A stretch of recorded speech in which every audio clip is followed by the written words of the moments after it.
కరీంనగర్ జిల్లా గంగాధర మండలం కుర్క్యాల గ్రామం లోపల నిన్న వెలుగులోకి వచ్చినటువంటి సంఘటన చాలా నిజంగా కూడా ఆశ్చర్యాన్ని చేస్తున్నటువంటి పరిస్థితి. పాఠశాల లోపలనే విద్యార్థుల యొక్క ఫోటోలు ఏఐ ద్వారా మార్పింగ్ చేశారని చెప్పి వెలుగులోకి వచ్చేది. ప్రస్తుతం నాతో మాట్లాడడానికి చెప్పండి సీఏ గారు. సార్ చెప్పండి, అసలు మొత్తానికి నిన్న మీరు విచారణ చేశారు కదా, ఎలాంటి సంఘటనలు బయటకు వచ్చాయి? బాత్రూమ్ లోపల సీక్రెట్ కెమెరాలు పెట్టారంటున్నారు, ఫోటోలు మార్పింగ్ చేస్తున్నారు అంటున్నారు. అంటే ఏంది మీ విచారణ లోపల ఏంది?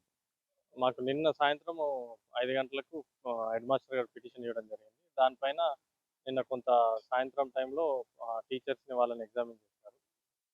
ఈ సీసీ కెమెరాలు బాత్రూమ్‌లో అరేంజ్ చేయడం అనేది సోషల్ మీడియాలో వైరల్ అయింది. అది పూర్తిగా రాంగ్ అండి. అలాంటిదేం కెమెరాస్ అరేంజ్ చేయడం జరగలేదు. అది స్టూడెంట్స్‌తోని ప్లస్ టీచర్స్‌తోని క్లారిటీ తీసుకున్నా ఆ విషయంలో మాత్రం.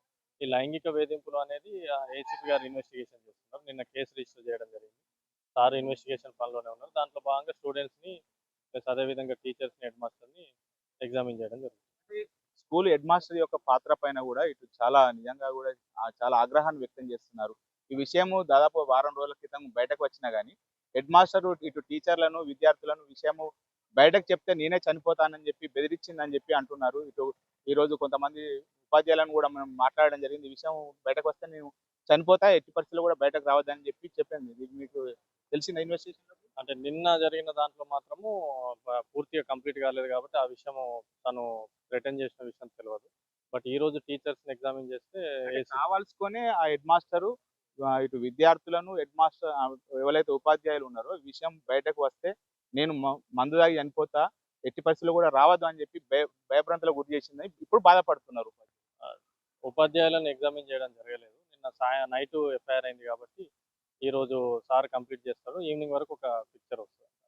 అంటే అతను ఎన్ని రోజుల నుంచి చేస్తున్నాడు సార్? దాదాపు ఈ స్కూల్‌లో పనిచేయబట్టి 3 సంవత్సరాలు అవుతుంది కదా! 3 సంవత్సరాల నుంచి కూడా అంటే మనకు పిటిషన్ కంటెంట్ ప్రకారం అయితే 15 డేస్ బ్యాక్ జరిగిందని హెడ్ మాస్టర్ గారు చెప్పారు. అంతకుముందు ఎన్ని సార్లు జరిగింది, ఎవరెవరి పైన జరిగిందనేది స్టూడెంట్స్‌ని ఎగ్జామిన్ చేస్తారు. ఇప్పుడు ఎవరైతే నిందితుడు ఉన్నారో యాకూబ్ మీ అదుపులో ఉన్నాడా? ఏసీపీ గారు అదే ఇన్వెస్టిగేషన్ పనిలో ఉన్నారు. అతన్ని అదుపులోకి తీసుకొని కోర్టుకు తరలించడం జరిగింది. ఇప్పుడు అతని పైన ఏమేమి సెక్షన్‌ల కింద కేసు నమోదైంది? పోక్సో యాక్ట్ కింద కేసు రిజిస్టర్ చేయడం. అంటే మీ అదుపులోనే నిన్నటి నుంచి ఉన్నాడండి. లేదండి. ఈరోజు తీసుకుంటారు. ఇది మొత్తానికైతే చాలా రోజుల నుంచి కూడా ఈ విషయము జరుగుతున్నా గానీ, వారం రోజుల క్రితమే వెలుగులోకి వచ్చినటువంటి పరిస్థితి. మొత్తానికైతే విచారణ లోపల చాలా విషయాలు కూడా వెలుగులోకి వచ్చాయి. ఇటు టీచర్లను ఈరోజు ఎగ్జామినేషన్ చేస్తే మరికొన్ని విషయాలు కూడా వెలుగులోకి వచ్చేటువంటి అవకాశం ఉన్నది. ఇప్పటికి నిందితుడు పట్టుకునేటువంటి పని లోపల ఉన్నాం. ఇప్పటికే పోక్సో యాక్ట్ కింద కేసులు నమోదు చేశామని చెప్పి చెప్పండి సీఐ చెప్తున్నటువంటి పరిస్థితి కనబడుతుంది. కెమెరా పర్సన్ అజిత్‌తో Srinivas, Big TV, Kurikyala school నుండి.